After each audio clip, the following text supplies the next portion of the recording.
Good morning, everyone. My name is Philemon. I'm technically a young professional. Today I'm going to share with you a comparative analysis of regulatory models from SADC countries that Namibia can study and sort of gain some lessons from in the process of establishing their own water regulator. The outline of the presentation is standard, so I'm just going to skip over that and go into my first slide. The overarching aim of Namibia's regulatory framework for water, the Water Resources Management Act, is equitable access to safe water for all. So that aligns with Sustainable Development Goal number 6 and regional protocols. This creates a problem.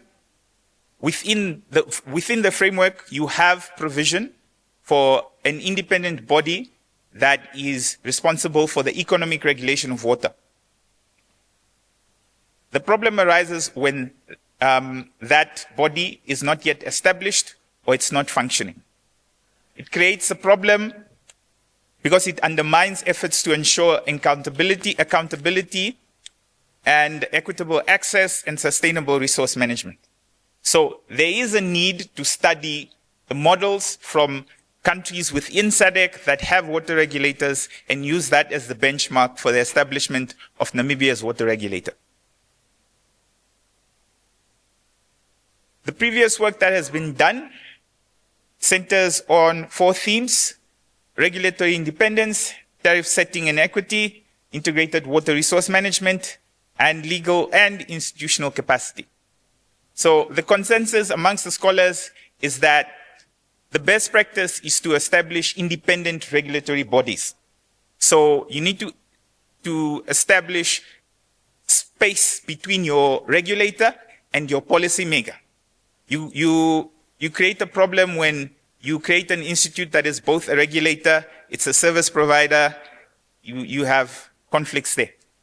And then in terms of setting tariffs, it's imperative that the water tariff ensures that there is accessibility, but it doesn't infringe on the human right to water. So there is a cost that is involved in providing potable water, but then there is also that you should not set the tariff too high that vulnerable members of society are not able to access clean water. So there is that problem there.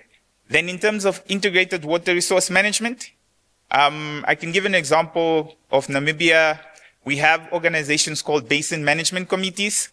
So these are grassroots level organizations that bring stakeholders together, who basically within that basin share the same water resource.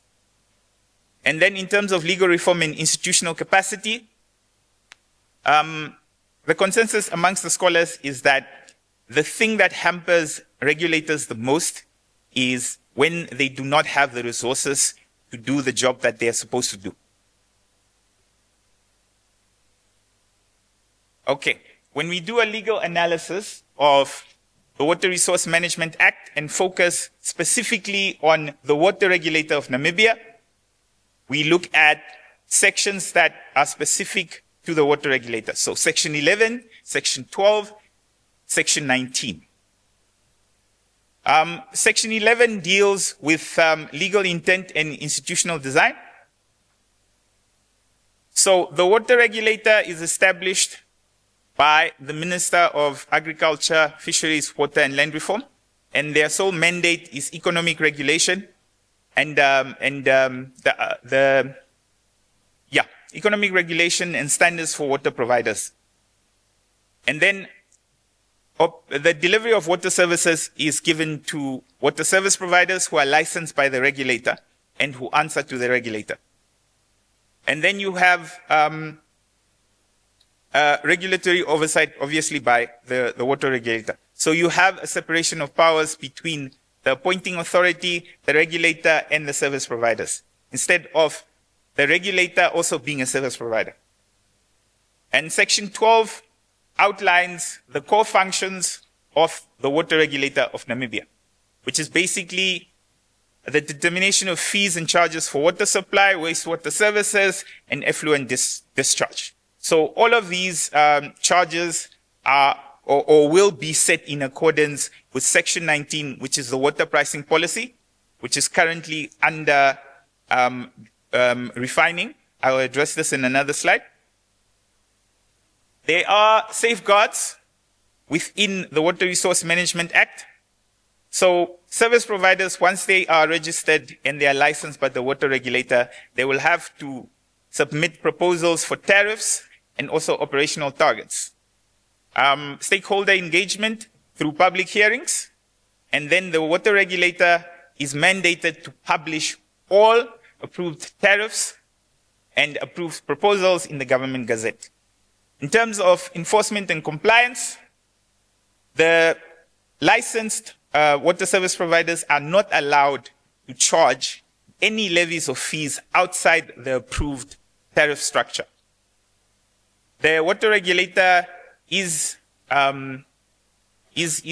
emboldened by the regulatory framework to take punitive measures against service providers who infringe on this particular guideline. All right, methodology. So this is qualitative research. It's basically document review of legal frameworks, policy papers, annual reports from the water regulators in South Africa, Botswana, and Zambia. So the comparative analysis looks at the institutional design of water regulators from South Africa, the Department of Water and Sanitation, Botswana, the Water Utilities Corporation, and the National Water Supply and Sanitation Council from Zambia. The key questions that guided this process was, let's look at the institutional structure for Namibia's water regulator, and how does that compare to the models that we're studying in this case study. And then if you look at DWS, WC, and NWASCO, in terms of tariff engagement, tariff setting, stakeholder engagement, and regulatory independence, how do they achieve that, and what can Namibia use to benchmark? And then finally, what are the gaps and contradictions that are still in the legal and policy frameworks that can be worked on? All right. This is actually supposed to be section 11, typing error. So the water regulator of Namibia has a simple structure that it is constituted of 5 members who are appointed by the Minister of Agriculture, Fisheries, Water and Land Reform. The Minister has the discretion to appoint additional members to the water regulator. One of the 5 appointed members will then be the chairperson. Once the body is constituted, they will meet according to the prerequisite number of times in the regulations. The members are supposed to have certain skills in certain fields, such as water services, water resource management, water engineering, finance and economics, law, business management, social sciences, environmental management. Their main task as the regulator is tariff setting for water service provision, tariff setting for wastewater use and effluent reuse, stakeholder engagement, and monitoring the performance of water service providers. In addition, they will advise the minister on issues of compliance related to water service providers and suppliers. If we look at the key players in terms of water supply in Namibia, you have the ministry who deal with water resource management. So policy making, that is their ballpark. And in terms of bulk water supply, we have NamWater, the state parastatal, who is responsible for bulk water supply. They supply water to municipalities. There are certain municipalities who also have their own borehole schemes. like the city of Windhoek, they are also a water service provider. But because there's no water regulator, NamWater is not licensed, neither is city of Windhoek. The state also provides water through the Directorate of Water Supply and Sanitation. So in the future, they will also be registered as a water service provider. So if you have policymakers and you have water suppliers, service providers, you then need a water regulator, and all these three entities need to have independence from each other. You create a conflict when one is both a player and the referee at the same time. So in terms of the operation of the water regulator of Namibia, as I've said before, the three main areas are tariff setting, stakeholder engagement, and they need to have autonomy and regulatory independence from the policymakers. Let's go into the comparative analysis. So how does South Africa, Botswana, and Zambia handle tariff setting? So we'll start with South Africa, where the Department of Water and Sanitation invites proposals from catchment management areas. And then the water charges for both abstraction and wastewater are classed according to different categories. And this is guided by the raw pricing strategy. The municipalities are the water service providers, so they are actually the ones who charge retail prices for water services. In Botswana, the Water Utilities Corporation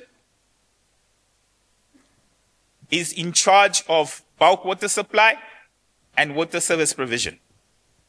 All right, so according to their investment needs and operational targets, they are the ones who set tariffs. Policy documents sort of guide how those tariffs are set, and there is provision for low-income households in the process of tariff setting. In terms of standards for water quality, those are also set by the Water Utilities Corporation. They have different sampling points in their infrastructure. In Zambia, you have what we call commercial utilities, municipalities. Minute to conclude, please. Oh, all right. How many? 1 minute. 1 minute. All right. All right. So let me rush. Let me rush through the rest of this. All right. Stakeholder engagement. DWS has public participation through different mediums. Industry can write directly to DWS or engage DWS through national consultations. In Botswana, stakeholder engagement is directly through WUC. And then in Zambia, there are formal structures for stakeholder engagement. In terms of governance frameworks, South Africa, although there are guidelines, there is no specialized water regulator. For Botswana, the water regulator is a service provider. For Zambia, the water regulator is independent from policymakers and service providers. I'm going to skip this slide. This was basically a comparison between the water regulator of Namibia and the Electricity Control Board. At the moment, the water pricing policy is under review. It will be subjected to public hearings, then it will be gazetted, then regulations also need to go through the same process, then the minister will appoint. So, in conclusion, there needs to be legal and institutional separation from policy making and service provision. When you set tariffs, these need to be robust and rule-based and must have procedures that balance cost recovery, efficiency, and affordability. You must have formal engagement platforms to give consumers, local authorities, and civil society a voice in regulatory issues. So the recommendation is that the water regulator of Namibia should have operational independence and should have a predictable source of funding, a sustainable source of funding. The water regulator is allowed under the Water Resource Management Act to apply differentiated tariffs based on geography, source of water, method of supply, and seasonal variations. Thank you very much. Any questions? Yeah, sorry I had to intervene in a very interesting presentation. One question, one quick question. No Okay, questions. Yeah, no questions. Let's go to tea. No, not yet. Anna, just quickly. And a quick response, please. All right. Yes, thank you. The previous speaker spoke about high water pricing because the water utilities are pricing themselves. So when you now bring in the water regulator that is considering cost recovery, do you think this will reduce the pricing of water in Namibia, or there is a chance that the price will increase? Thank you. All right. The current status quo is that the Namibia Water Corporation, NamWater, basically only consults the minister, and then the minister approves their tariff increase. The hope is that if you have a regulatory body that is independent and that has a policy that guides them in terms of what is important in terms of setting a tariff to balance the commercial viability against people's access to water. The hope is that that process, with more stakeholders and more engagement, is more transparent and less opaque than what is currently happening, where you basically have the water service provider running to the minister and the minister rubber stamps. I hope that answers your question. Yeah, thank you. Hopefully there will be opportunity during tea time, but let's thank the presenter. Thank you very much.